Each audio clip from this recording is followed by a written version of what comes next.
Welcome to News You Missed, and this is your daily dose of global drama where the world burns, the market panics, and somehow crypto still finds its way to crash. Good morning, Paul. What's your first story this morning? Good morning, Drew. Well, my first story, what can we say? We need to head over to Madagascar because it's all going off over there. Madagascar is in crisis as the military has seized power following the impeachment of President André Rajoelina. Colonel Michael Randrianirina announced the takeover on national radio, dissolving all institutions except the lower house of parliament. Rajoelina has fled the country, citing threats to his life, while opposition leaders and protesters call for constitutional dialogue. The unrest stems from months of demonstrations over poverty, corruption and shortages, with elite soldiers joining the protests and forcing the president's removal. Wow, Drew, this sounds like actually a country is getting rid of the muck in the swamp. Well, that's what we want to hear, Paul, and hopefully that ripples around the world. Next up, Israel-Hamas ceasefire is in its second day. 20 final hostages have been released from Gaza, bringing emotional reunions in Israel.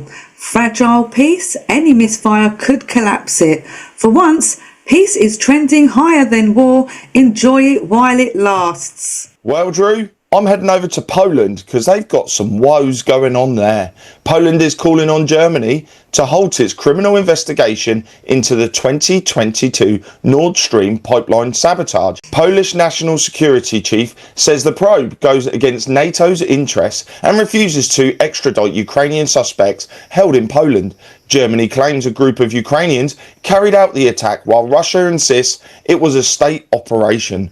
Poland's Prime Minister Donald Tusk also criticised the pipelines, saying the problem was not the explosion, but that they were built in the first place. Wow, how the narrative has changed on this, Drew. First off, the Russians blew it up. Now it all turns out it happened inside the EU. Germany are not happy with Poland at the moment. And FYI, Russia always gets the blame. It's true that. And it's never them. Next up, President Donald Trump will hold a joint press conference today at 3 p.m. with FBI Director Kash Patel. Local law enforcement in Nebraska also seized 130 pounds of meth in a weekend traffic stop. The Nebraska State Patrol credited cooperation between state troopers and K9 units. Expect headlines from the Trump FBI event. It's rare and politically loaded. When Trump and the FBI share a stage, it's less law enforcement and more reality TV crossover. Well, Drew, I'm staying on Poland because I'll tell you right now, they are causing a stir in Europe. Poland is pushing the EU to block Ukrainian steel imports, saying a surge of duty-free shipments is threatening its domestic industry. Imports jumped 27% in the first half of 2025 alone, putting pressure on local mills and raising calls for urgent government action. Polish officials argue Ukrainian steel avoids energy and environmental costs faced by EU producers. Warsaw plans to present an analysis to the European Commission and seek protective measures before broader EU rules take effect. This is something we're seeing quite major. Ukraine is flooding Europe with cheap products because they don't care what price they get. They just need to sell it to fund the war. It's crashing Europe. It's mad. This war is, dare I say it, destroying European economies. Maybe that's the plan. Moving on, in Mentone, Texas, population under 100 residents claim a wave of unfamiliar newcomers has arrived, registering to vote and setting up tents and RVs. Locals fear it's a coordinated plan to seize control of the wealthy county government by the 2026 elections. Election officials are investigating voter registration scrutiny expected statewide. It's like a Netflix political thriller, except it's happening in a town smaller than most high schools. Oh, Drew, this is sounding very interesting. Do you think the left have changed tactics? Rather than buying millions of votes, sticking them in a van and dropping them off at the 11th hour on an election, they're just paying to move people in now and take over all these small districts. It's an interesting one. We're going to have to keep an eye on this because this sounds like they might be changing tact. Well, my next story. A new poll suggests growing challenge to Ukrainian President Zelensky's leadership. Military intelligence chief Kirill Budanov and former armed forces commander Valery Zaluzhny both lead him in a hypothetical head-to-head matchup. Zelensky's support is slipping, with less than a third backing him in a multi-candidate scenario. His term officially ended last year, but he remains in power under martial law. Neither Budanov nor Zaluzhny has declared political ambitions, citing the ongoing conflict with Russia. Next up, according to the Wall Street Journal, the US Army plans to deploy micro-nuclear reactors at military bases to ensure energy independence and resilience during grid failures. A big step towards self-sufficient defence infrastructure. Tiny nuclear reactors, because nothing says sustainable energy like putting mini Chernobyls next to the barracks. That's an interesting one, Drew. I wonder if this is part of a bigger plan to renationalise energy production, because, let's be fair, countries around the world are facing higher energy prices than ever. This might actually be a brilliant thing for the average person, because they're not going to use it all. They're going to have leftover. Well, it's definitely one to watch out for, another one to watch out for today. Staying with Ukraine, President Zelensky has reportedly stripped several prominent figures of their citizenship, including Odessa Mayor Gennady Trukhanov, ballet star Sergei Polunin, and former MP Oleg Sarev. Zelensky confirmed signing a decree against certain individuals accused of holding Russian passports. All three have previously criticised Kiev's policies. Trukhanov denies having Russian citizenship and plans to fight the move in court, while Polunin and Sarev have long lived outside Ukraine. The decision marks Zelensky's latest crackdown on critics accused of ties to Moscow. Sounds like panic time for Zelensky. Next up, data shows over 160,000 US government employees are now millionaires, more than double the number in 2022.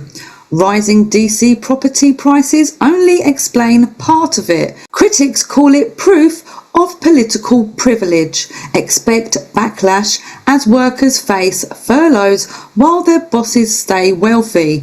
Turns out the real inflation hedge was working for the government all along.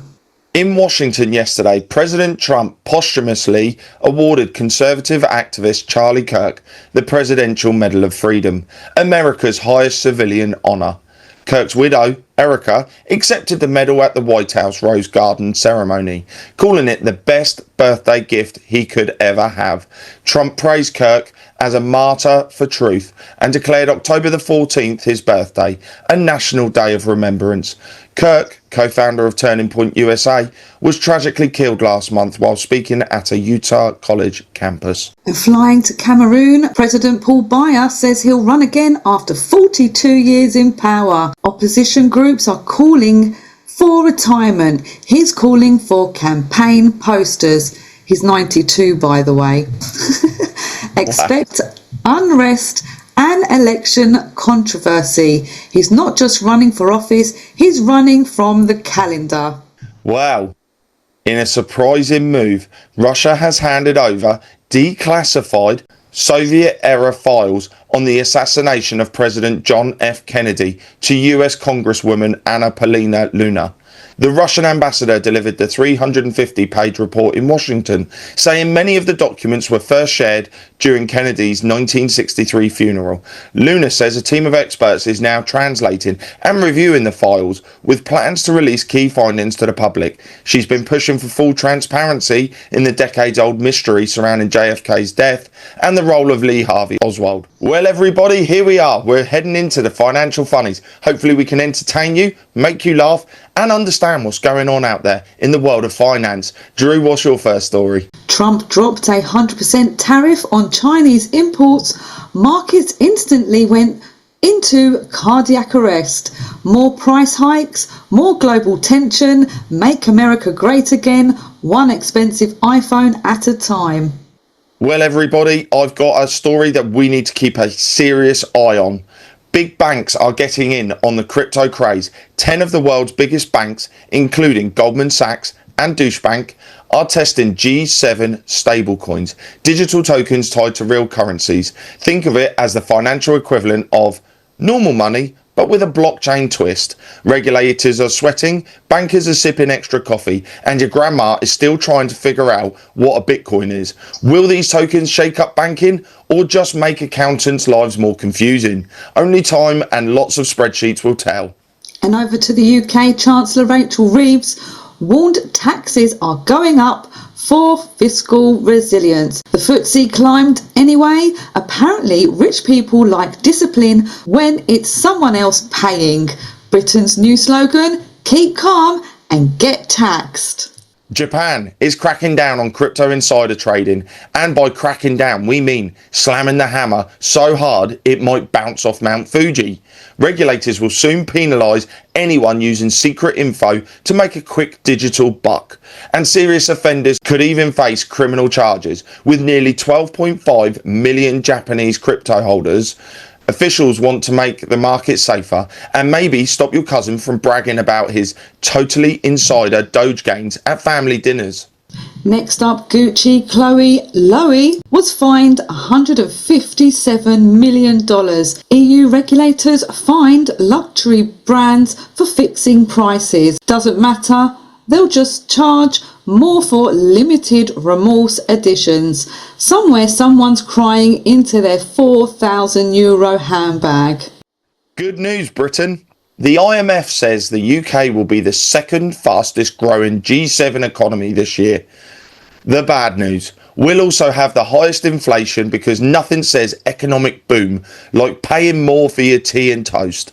Growth is modest, just 1.3%, so don't expect to buy a yacht anytime soon. Chancellor Rachel Reeves promises to deal with it, while the rest of us just pray the price of electricity doesn't eat our weekend plans. So yes, we're doing well if your wallet can survive the ride. And my wallet really isn't. Drew, none of our wallets are surviving this. Well, I don't even know how any of us have still got a roof over our head in Britain because the jaws are closing in.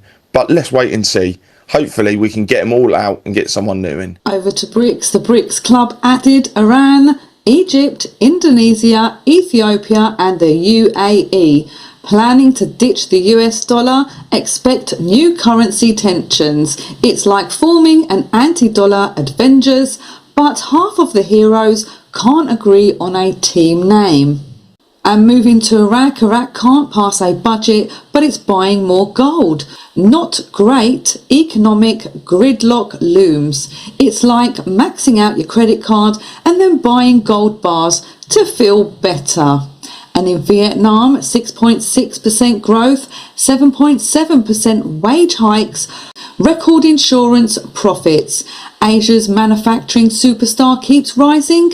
Vietnam's doing capitalism so well it's starting to embarrass its old teachers. And Zimbabwe's launching crypto-backed bonds to fix its currency. Could stabilise or implode spectacularly.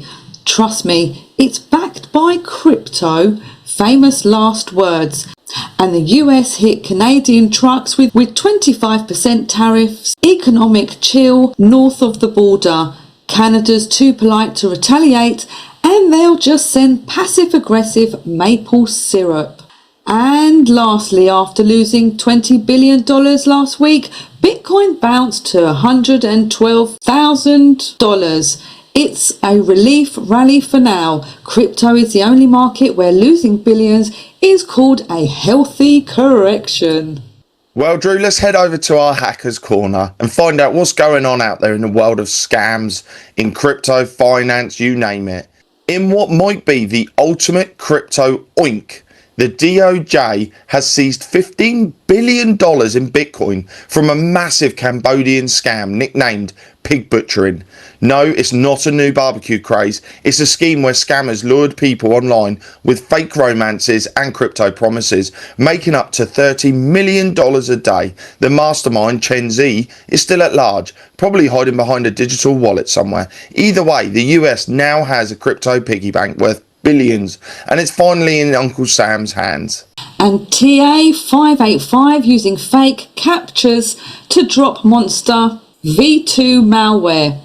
Hackers hijack Discord webhooks to steal developer data, and Android pic snapping exploit steals 2FA codes. RM Apocalypse, Tiny AMD flaw breaks cloud security, and Chinese hackers hid malware in ArcGIS software for a year.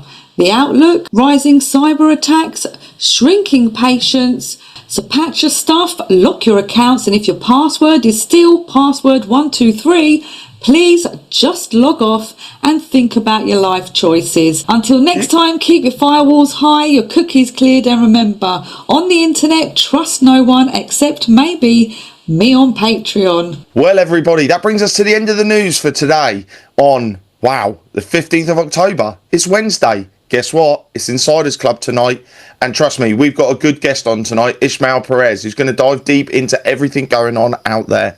And for all those out there who want to join us live and be able to ask questions, head over to charlieward.com. Sign up there and join us live every Wednesday and Saturday. So all that's left for me to say is to take care, God bless, and see you all soon. Bye now. Bye-bye.